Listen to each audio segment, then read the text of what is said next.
강혜신의 오늘의 미국.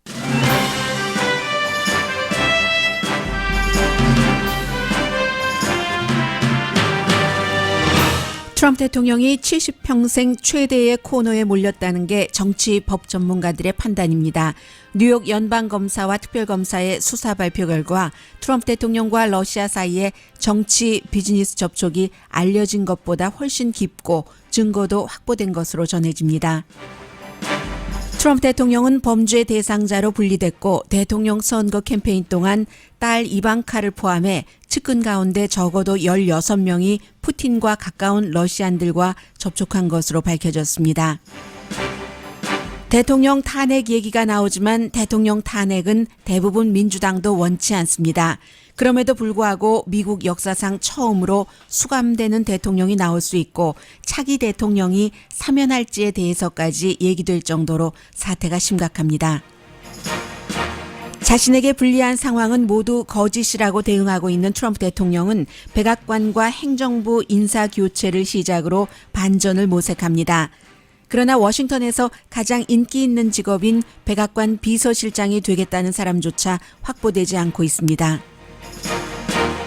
주식시장의 불길한 징조가 경제 불안감으로 이어집니다. 미국과 중국 지도자가 두 개의 얼굴로 무역 분쟁 전쟁을 합니다. 중국은 미국과 캐나다 대사를 소환하면서도 미국 콩 수입을 고려합니다.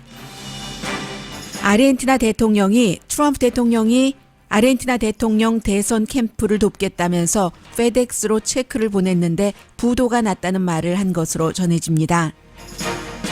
내일 발표될 시사주간지 타임지가 선정한 올해의 인물 후보 우선순위에 트럼프 대통령과 문재인 대통령이 포함됐습니다.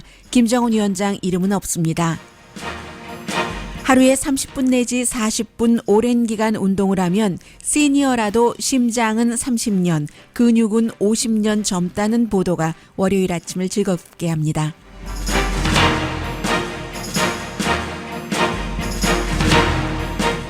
여러분 안녕하십니까? 오늘의 미국 강혜신입니다. 네, 주말에 오늘의 미국 금요일이 끝난 뒤에 많은 일들이 있었고, 그리고 이제 그 같은 많은 일들을 특히 이제 그 한국 언론들도 미국의 특파원도 있고, 또 그 한국에서 미국 뉴스를 번역을 하는 그런 이제 전문 기자들도 있어서 그렇게 그 접하신 분들이라면 어쩌면 조금 그 놓치신 부분도 있으실 수가 있습니다. 왜냐하면 한국의 입장에서 전하는 미국 뉴스는 한국의 시각으로 보기 때문에요. 그래서 오늘의 미국 시각으로 조금 그 주말에 있었던 뉴스지만 팔로우하지 않으면 곤란한 그런 내용들을 먼저 정리를 해드리겠습니다. 주말에 이제 특별검사와 뉴욕의 연방 그 지방 검사 측에서 발표를 했는데 그 발표 자체의 포커스는 대통령의 선거대책본부장이었던 폴 매나포트와 대통령의 오랜 변호사였고 픽서였던 마이클 코헨이 그동안 뭐 세금 탈세라든가 아니면 의회 또 그 수사팀의 거짓말을 한 것에 대해서 어느 정도의 형량을 받아야지 되는가 여기에 대한 그 제안하는 메모였거든요. 그래서 마이클 코헨의 경우는 뭐 4년 내지 5년 그런데 그게 중요한 게 아니라 또 그 내용 자체가 굉장히 긴데 다 발표하지도 않았고 지금까지 발표된 것은 정말 빙산의 일각입니다. 그거보다 중요한 것은 이 두 사람들이 형량을 이 정도로 그 제안받았는데 검사 측에서 이게 트럼프 대통령과 어느 정도 연관이 있느냐인데 굉장히 연관이 많고 이미 뭐 몇 주일 전부터 트럼프 대통령을 individual one이라고 개인 이제 이렇게 분리를 했는데 완전히 이제 그 트럼프 대통령 개인의 그 범죄 사실과 또 트럼프 대통령이 레드라인이라고 수없이 얘기해온 트럼프 대통령의 사업에 비즈니스에 이제 조사가 들어가게 된 겁니다. 그래서 먼저 왜 제가 이 뉴스를 앞에 말씀드리느냐를 전해드리자면 칼 번스타인이 밥 우드워드와 함께 리처드 닉슨 그 워터게이트 사건을 파헤친 워싱턴 포스트 젊었을 때 기자였습니다. 지금도 미국의 많은 언론에 그 코멘트를 그 보내고 있어요. 칼럼도 쓰고 칼 번스타인 씨가 누구보다도 이 같은 것에 촉각이 아주 딱 그 가 있고 또 맞죠? 트럼프 대통령이 제가 헤드라인에 말씀드린 것처럼 인생에서 처음으로 코너에 몰렸다. 라고 표현을 했고, 아담 쉬프, 이제 116대 미국의 의회가 개원을 하면은 민주당이 하원 다수당이 됐고, 하원에서 이제 이 사람이 그 소위원회의 위원장을 맡게 되는데, 아담 쉬프가 얘기하기를 트럼프 대통령이 그야말로 real 그 제일 타임을 가질 수가 있다. 정말로 수감될 수 있다는 얘기예요. 이게 이제 하원 정보위원회의 차기 의장이 될 사람이 한 얘기입니다. 물론 대통령이 현직일 때는 기소되지 않습니다. 대통령에서 물러나면서 그 바로 첫날부터 이런 일이 진행될 수 있다는 것을 시사하는 것이고, 그렇기 때문에 트럼프 대통령은 지금까지는 트럼프 대통령의 친구인 로저 스톤이라든가 아니면 과거의 친구였던 조 스카보로라든가 이런 사람들이 얘기하는 것처럼 재선의 뜻이 없다. 엑스 프레지던트로서 사업에 관심이 있는 그 기반을 지금 닦고 있다라고 얘기를 했는데, 지금 지난 주에 주말에 있었던 이 같은 그 검사 측의 발표에 따라서 트럼프 대통령은 더 재선에 나가야 될지도 모릅니다. 본인이 대통령이 되는 것만이 뭐 아담 쉬프가 얘기를 하는 것이 어느 정도 타당성이 있다고 많은 사람들이 생각을 하고 있는데, 그렇다면 제일 타임을 피하기 위해서라도 재선에 나가야지 된다. 이런 것을 알 수 있고요.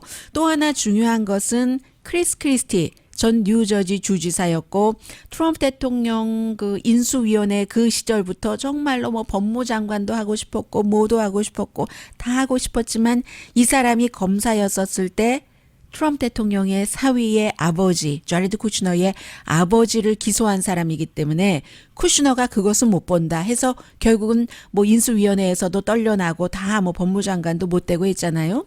이 크리스 크리스티가 불과 며칠 전까지만 하더라도 뭐 어떤 그 포럼 같은 데에 참석을 하고 하면서 계속 지금도 힐러리 클린턴을 추적을 해야지 된다. 뭐 이런 얘기를 많이 했었는데, 크리스 크리스티의 말이 싹 달라졌습니다. 검사가 뭔가 트럼프 대통령에 관해서 증거가 있는 것으로 보인다. 대통령이 지금 마이클 코엔이나 그 폴 매나포트의 기소 형량 이런 거에 관련해서 그 사람이 마이클 코엔이 그렇게 특별검사에 협조를 많이 했는데도 4년 내지 5년 형량의 그 제한을 받았다면은 얼마나 이게 대통령과 연관이 있는 것이냐. 이제 그래서 크리스 크리스티가 뭔가 증거가 있는 듯 싶다. 본인이 지금도 뭐 그 며칠 전까지만 하더라도 대통령의 백악관 비서실장을 하고 싶어 했었고, 그렇게 트럼프 대통령을 보호하던 사람이 이게 이제 이런 얘기를 지금 하는 거거든요. 그게 이제 크게 두 가지인데, 첫 번째는 선거 때에 정말로 이 특별검사나 뉴욕의 지방검사의 수사 결과 검사팀에 대통령의 그 측근들이 선거 캠프에 있었던 딸이건 아들이건 러시아의 블라디미르 푸틴과 가까운 측근들과 접촉을 하면서 선거에서 시너지 효과를 내야지 되겠다. 뭐 이런 증거들이 나왔고요. 그리고 비즈니스도 계속, 그것도 심지어는 인수위원회, 그때까지도 계속 비즈니스 딜 같은 것을 했다는 증거가 나왔다는 겁니다.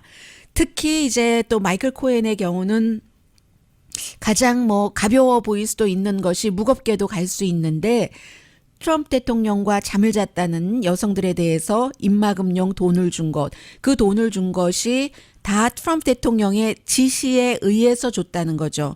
그리고 그 본인이 뭐 처음에는 이렇고 저렇고 뭐 집에서 융자 받아서 돈을 줬네, 이러네 저러네 많이 얘기를 했는데, 결국은 그 돈이 트럼프 재단에서 나갔고 트럼프 대통령의 지시에 의해서 나갔고 일 처리 잘했다고 6만 달러 보너스까지 받았다. 이런 내용까지 다 그 나왔다는 거거든요.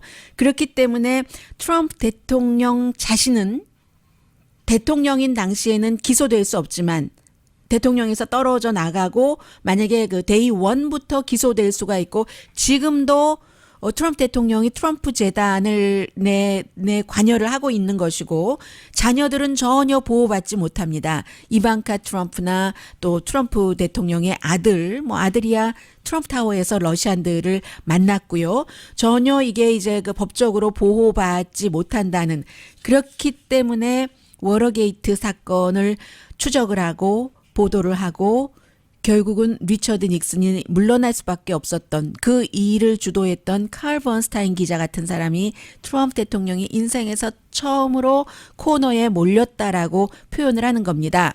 그리고 이제 또 하나는 제임스 코미 트럼프 대통령에게 그 러시아 수사를 중단해라 하는 그런 그 암시 내지는 압력을 받았고 그러지 않았기 때문에 계속 수사를 했기 때문에 해고되고만 그 제임스 코미가 주말에 그 금요일이었어요. 의회에서 청문회에 나갔고 그 트랜스크립이 토요일에 다 공개가 됐는데 그런 것에 따르면 FBI는 사실 그 훨씬 전부터 트럼프 대통령이 얘기하는 뭐 힐러리 클린턴의 팀이 그 다 조작한 것 아니냐 뭐 러시아 뭐 비디오 테이프이던 뭐던 리츠 칼튼 호텔에서 이렇게 얘기하는데 그 다시의 전부터 몇 주 내지는 몇 개월 전부터 계속 이 조사를 했다는 겁니다.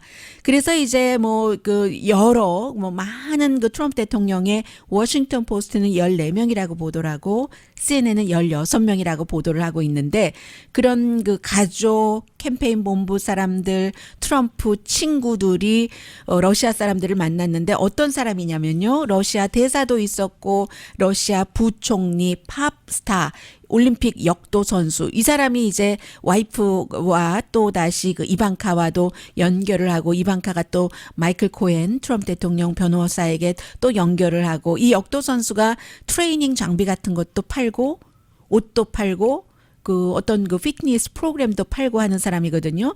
그런 것을 했다는 것이고요.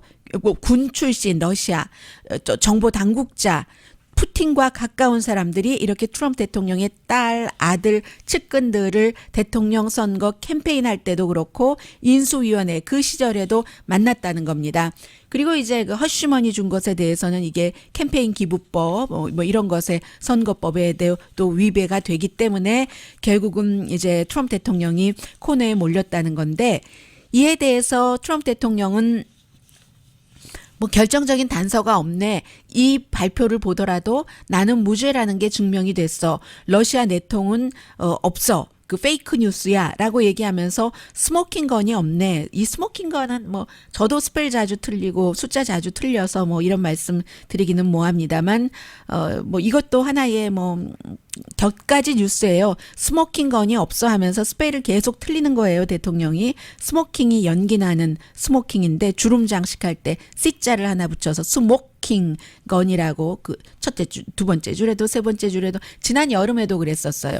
아무튼 오늘 아침에도 스모킹 건이 없네 하고 새벽 3시 46분에 대통령이 이렇게 그 트윗을 했습니다. 그것도 다 그 대문자로 트윗을 하고요. 이 밖에도 너무 방대한 내용들이 있어서 저널리스트들 또 이제 법 전문가들은 여러 가지를 읽어보지 않겠어요. 해서 제가 이름과 사람을 다 말씀드리지 않은 통역사가 굉장히 지금 뭐 주목받고 있고요. 그런데 그 통역사를 폴 매나포트 대통령의 선거대책본부장이었던 사람은 나는 한 번도 만난 적이 없다라고 하는데 없기는요. 한 번도 아니고 두 번도 아니고 몇 번이나 접촉을 했었고 이런저런 것. 지금 그 특별검사와 뉴욕의 그 남부의 지방검사 측에서는 여러 가지를 다 내놓지는 않지만 드러난 것만으로도 트럼프 대통령이 대선에서 이기기 위해서도 그리고 러시아와 사업을 하기 위해서도 두 가지를 다 포기하지 않았다는 겁니다. 선거 캠페인 동안에 법을 위반을 하면서 접촉을 했기 때문에 여기에 대한 이제는 그 화살이 전부 트럼프 대통령에게로 인디비주얼 원으로 향해 있다 하는 것 전해드립니다.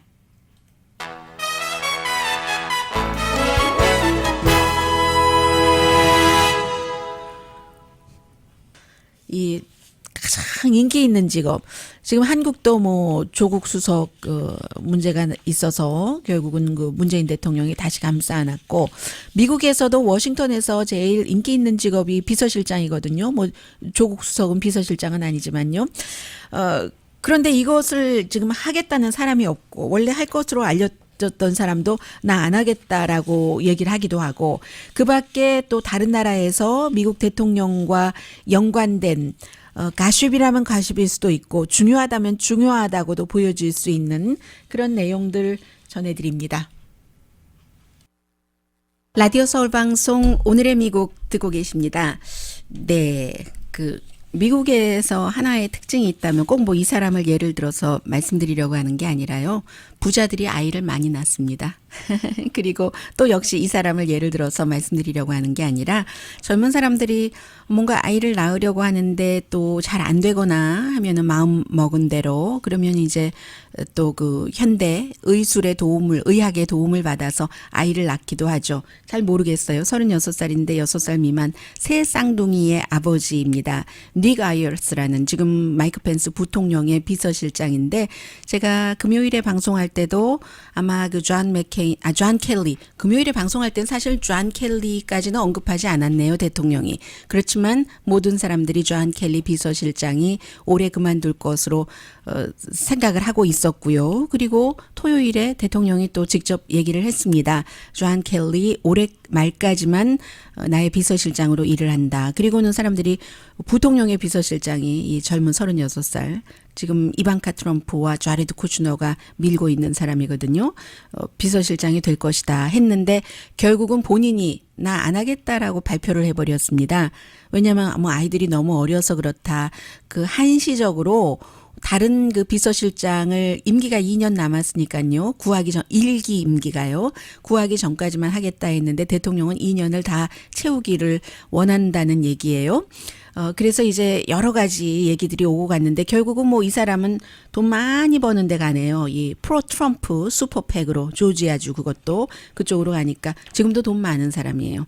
자산이 뭐 $1,000만 넘는 사람이니까 어쩌면 그래서 그런 이유로 그 여러 가지를 그 조사하지 않겠어요. 왜 젊은 사람이 이렇게 돈이 많아 하고 그래서 뭐 이 사람이 안 한다고 잠시만 한다고 잠시는 이력이잖아요.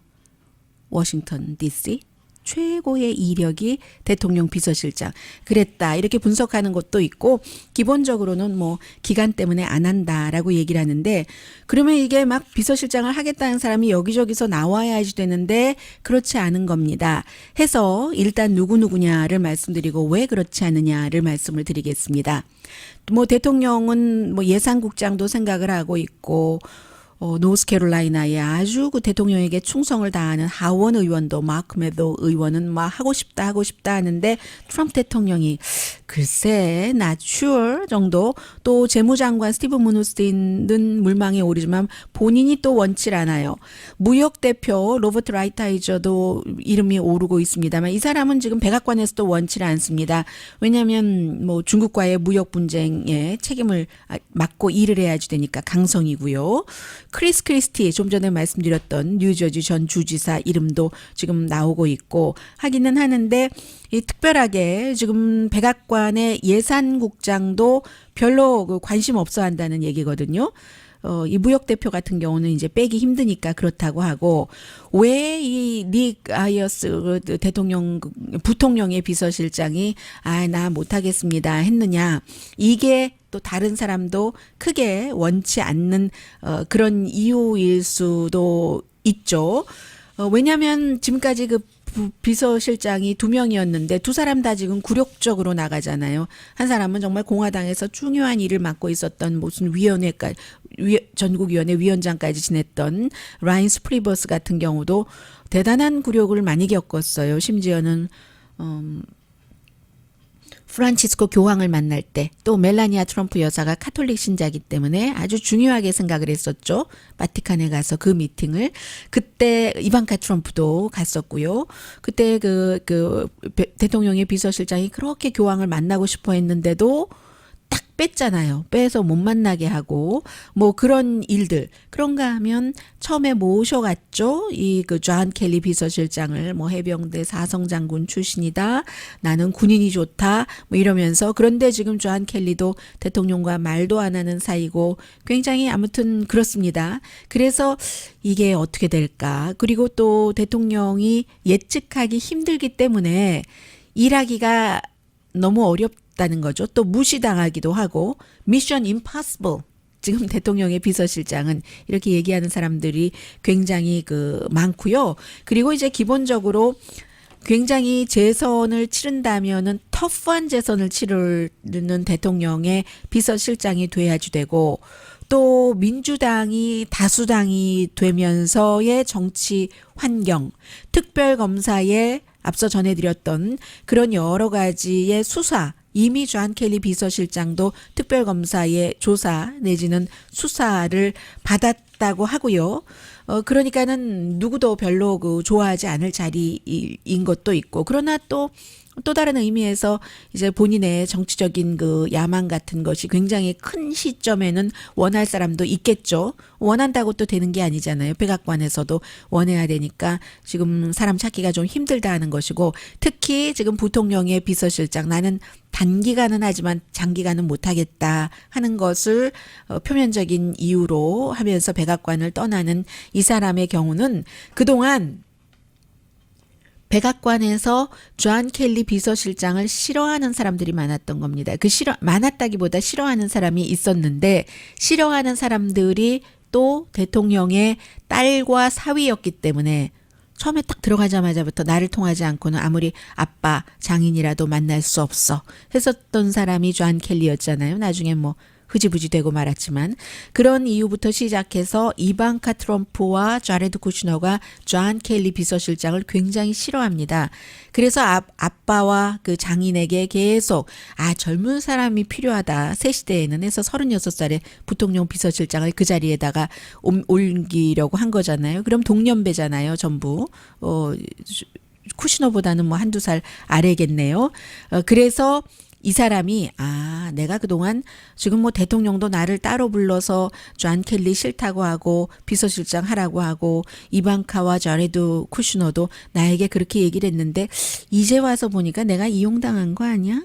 존 켈리 내쫓으려고 이런 파악을 했다 하는 보도도 있습니다. 폴리티코 등등에 따르면. 그러나 큰 것은 지금 이제 특별검사가 그 선거 캠페인을 돕겠다 하면서 러시안이 접촉을 했고, 그것을 어느 정도 받아들였고, 그리고 러시아에서 부동산 비즈니스도 하게 해주겠다 하고 또 접촉한 사람도 있었고, 민주당을 정말 밟아주겠다 하면서 접촉했었던 러시안들도 있었고, 그런 모든 것들을 트럼프 팀에서 적어도 16명이 접촉을 하면서 이메일도 주고받고 어떤 경우는 뭐 이모티콘도 주고받고 했었다는 것이 드러난 현재의 대통령의 비서실장으로 대통령을 보호하기가 굉장히 어렵겠죠.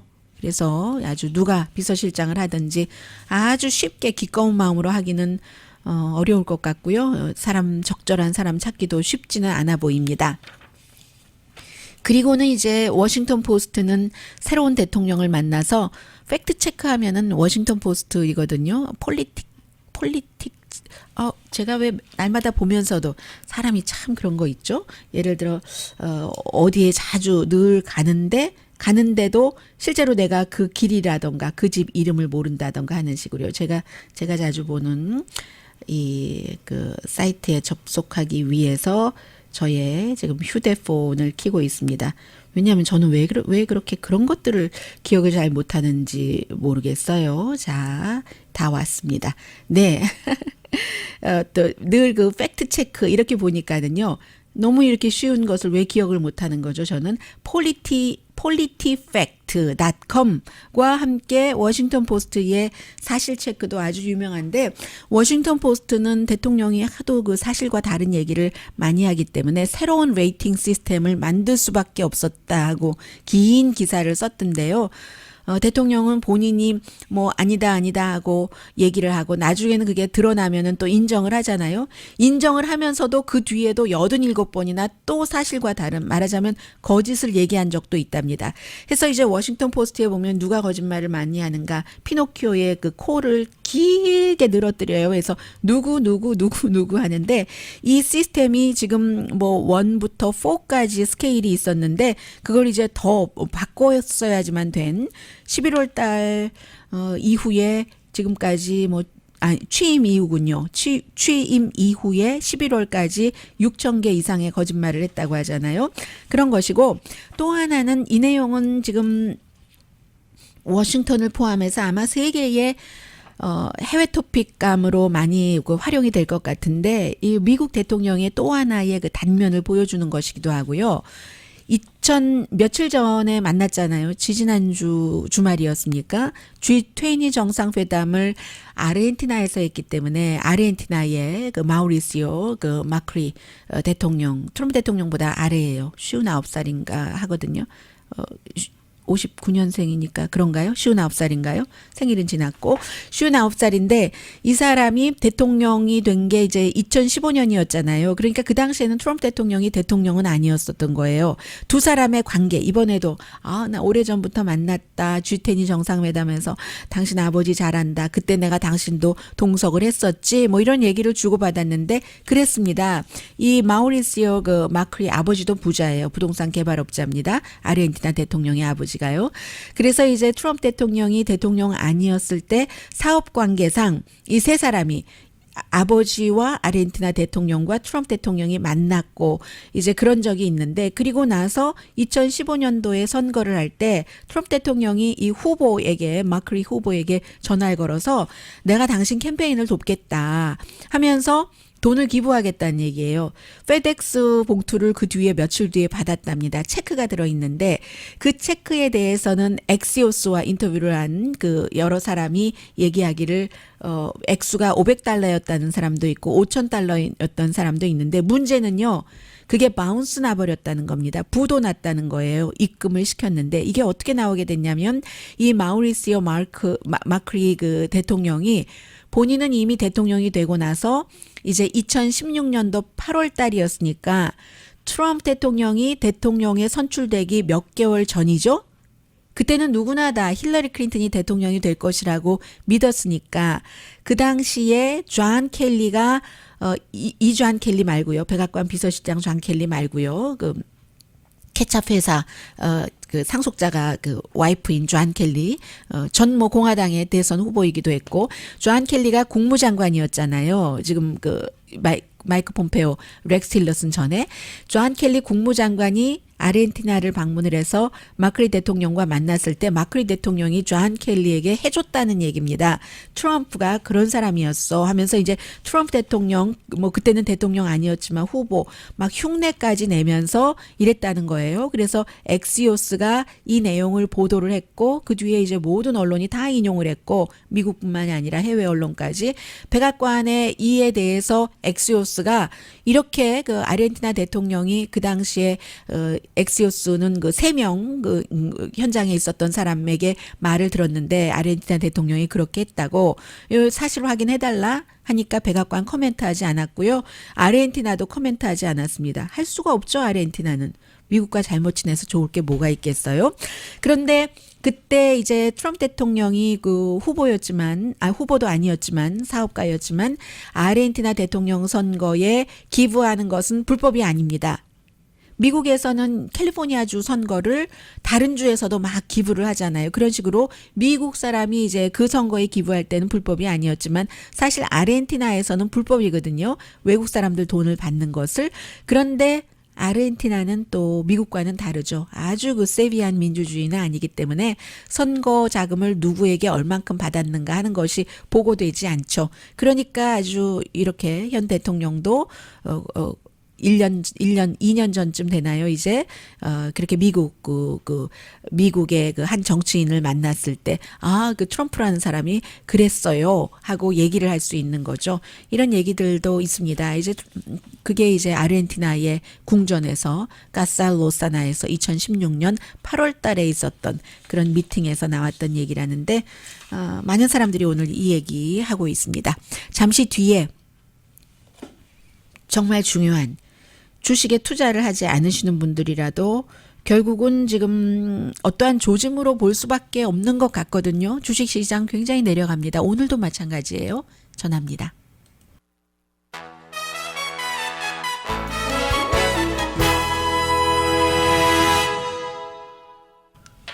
라디오 서울 방송 오늘의 미국 듣고 계십니다. 네, 그래도 많이 회복됐는데요. 다우지수 268.44포인트 내림세입니다. 오늘의 미국 시작할 때까지만 하더라도 300대였는데 지금 회복 중인 겁니다. 이게 당연히 뭐 다우 지수가 내려가는데 뭐 다른 지수라고 블루칩인 다우가 내려가고 있고 또 벤치마크인 S&P 500도 뭐 별로 좋은 분위기 아니에요. 또 테크 주식도 마찬가지고 이런 것들이 지금 한 몇 개월 전부터 계속 이어져 오고 있는데 현 시점에서 어떤 경우는 이렇게 내려갔다가 탁 그 올라가기 전에도 이렇게 빠지는 경우가 있는데 그렇게 볼 것인가?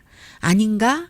에서 현재는 아닌가 쪽으로 무게가 많이 기울고 있는데 글쎄요. 확신할 수 있는 사람은 누가 있겠습니까마는 오늘 특히 미국의 그 주식시장과 관련해서는 로스앤젤레스 타임즈 분석 기사가 조금 눈에 띄더군요. 지금 다우가 내려가고 경제적인 불안감은 올라가고 스몰 비즈니스에 대한 낙관도 내려가고 그럼 기업의 이윤이 어떻게 될 것인가? 여기에 이제 큰 기업들이 이윤이 별로다 발표되면은 분위기가 많이 무너지는 거죠.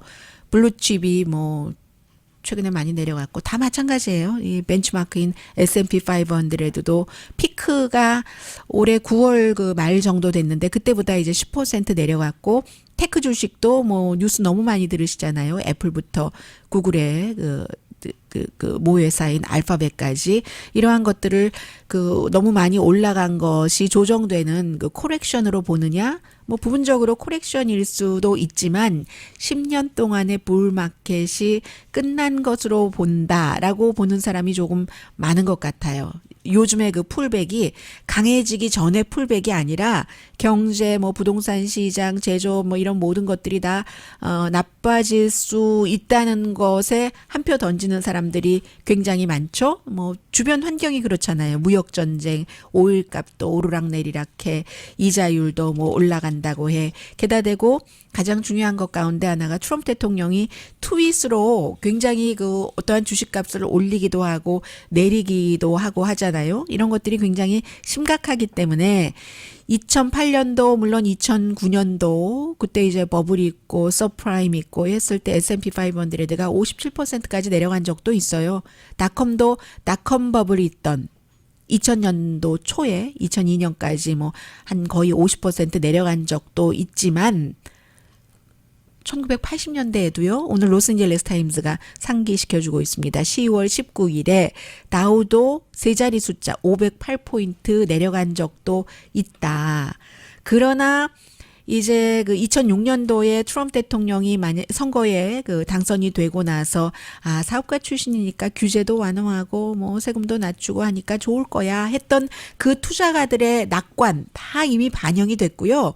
지난 그 올해 같은 경우는 이제 이미 뭐 더 이상 그 반영될 것이 없는 것이고 허와 실도 다 드러나서 세금 감면이 조금 있으면 오르는 거구나. 모두에게 다 좋은 게 아니구나 하는 것도 아는 것이니까 지금부터 이제 기업의 이윤이 어떻게 되지? 이자율은 뭐 올해 한 번 더 올릴 테고 그럼 올해 네 번째죠. 그리고 내년까지 올라가서 예를 들어서 주택의 그 모기지 이자율이 내년에 한 5.5% 될 것으로 예상들 하는데 그럼 지금 이제 뭐 사람마다 조금 다르지만 4.8, 4.9% 정도 되잖아요. 이번에 이자율 또 올리면 조금 더 오를 것이고 그런 것들을 이렇게 생각을 해보면 물론 뭐 그 모기지 이자율 같은 경우도 1990년대는 10%까지 올라갔던 적이 있습니다. 그러나 그건 그때고 지금이 아니잖아요. 이러한 모든 분위기들이 결국은 경제 성장률을 예상했었던 것보다 내릴 것이다. 올해 2, 4분기에 경제 성장률이 4.2%였을 때 사람들이 얼마나 뭐 대단하다고 좋아했었어요. 2014년 이후 최고였고 그러나 3, 4분기에는 3.5%로 내려갔죠. 세금 감면 효과가 사라지면서 그리고 지난주에 그 UCLA 앤더슨 스쿨 그 경제 예측이 좀 유명하잖아요. 뭐 여러 가지 인플레이션 같은 것을 조정을 해서 전반적으로 4, 4분기가 끝나면 올해 미국의 GDP가 3%가 될 것이다. 그리고 2019년 내년에는 2%, 2020년에는 1% 선거 치러지는 해인데요. 이렇게 될 것으로 예상을 했고 관세 전쟁 때문에 지금 굉장히 그런데 관세 같은 경우는 지금 그 중국과 그 무역 전쟁하는 게 중국도 왔다 갔다 해요. 양쪽을 다 쓰는 거죠. 다시 미국 콩을 수입할 수도 있다라고 얘기를 하고 있거든요. 지금 미국 콩 수입을 90% 줄여서 농가들이 울고 있는 것 아니겠어요? 그럼에도 불구하고 이번에 이제 미국이 주도를 해서 파웨이의 그 중국의 애플과 같은 회사, 통신 장비 회사의 CFO를 그 창업자의 딸을 체포했다 해서 캐나다와 미국 대사를 소환을 했는데, 소환하면서 미국이 치사한 악당처럼 군다라고 얘기를 하고 있어요. 이 회사가 지난해에 그 수입이 70억 달러 된 회사거든요. 전체 매출이 190억 달러에 수익률 좋으네요. 그런데 이제 캐나다가 보통 이제 다른 나라 외국 시민을 체포하지 않거든요. 미국 제재를 위반했다는 이유로. 그러나 이번에는 사기로 체포를 했는데, 왜 사기냐면 이란 제재를 위반했다는 건데, 이란에 대한 그 제재를. 그게 왜 사기냐면 이 CFO가 창업자의 딸이 그 HSBC 거기에서의 어떤 그 포럼을 할 때 이 본인의 회사와 파웨이와 스카이컴이 관련이 없다라고 얘기를 했다는 겁니다. 이 스카이컴이 이란과 비즈니스를 하는 회사인데, 그러니까 여기 이것이 사기다, 말을 잘못했다 하는 것으로 체포를 한 것이고, 미국은 이란과 딜을 하면 안 되는데 딜을 했다, 사업을 했다 해서 그 체포한 것이고요. 이렇게 체포하는 케이스가 굉장히 드문 거죠, 캐나다와. 그래서 중국이 캐나다 대사까지도 소환하면서도 이 미국의 콩 수입을 한다고 하니까 두 사람 다 계산하는 거예요. 트럼프 대통령도 주식시장 너무 내려가면 안 되니까, 트럼프 대통령은 다우 지수에 굉장히 그 집착을 하고 있는 사람이거든요. 그래서 이제 이게 그 어떻게 될지 지금 그 두고 보고 있는 것인데, 이 주식시장에 대해서는 시진핑과 저녁을 먹고 리무진에서 해커비 샌더스에게 백악관 그 대변인에게 이제 그 불러줬답니다. 이렇게 그 얘기를 하라고. 중국이 너무 많이 양보를 했다. 그러니까 이제 트위터에 그렇게 썼잖아요. 그러면서 I'm 그 tariffman이라고, 관세맨이라고 하니까 이게 주식시장이 굉장히 내려갔고, 그 다음날 또 그 비서실장은 이 앞으로 중국과의 무역 협상을 지금 그 무역 대표가 맡게 된다 하는 이런 트윗을 해서 막 주식시장 올라갔다 내려갔다, 이것을 대통령이 트윗을 많이 하는 거예요. 이런 대통령의 트윗 때문에도 미국의 주식시장은 굉장히 그 불안정한 2019년을 맞을 수밖에 없다. 더군다나 여러 가지 상황이 지금 트럼프 대통령에게 굉장히 그 안 좋게 정치적인 환경이 그쪽으로 나아가고 있기 때문에, 트럼프 대통령이 이 트위터를 통한 그 주식시장의 분위기를 어떠한 그 본인이 원하는 것에 맞게 가는 이런 트윗도 많이 할 것이다 해서, 트럼프 대통령의 트윗은 믿지 마시고요. 왜냐하면 또 말과 다르게 하는 경우도 많으니까 전부 그 정치 쇼일 경우가 많습니다. 그래서 이제 그 기업의 이윤 같은 것, 이자율 같은 것, 중국과의 딜 잘 풀리는가, 이것을 보는 게 훨씬 그 확실한 지금 주식시장을 보는 바로미터죠.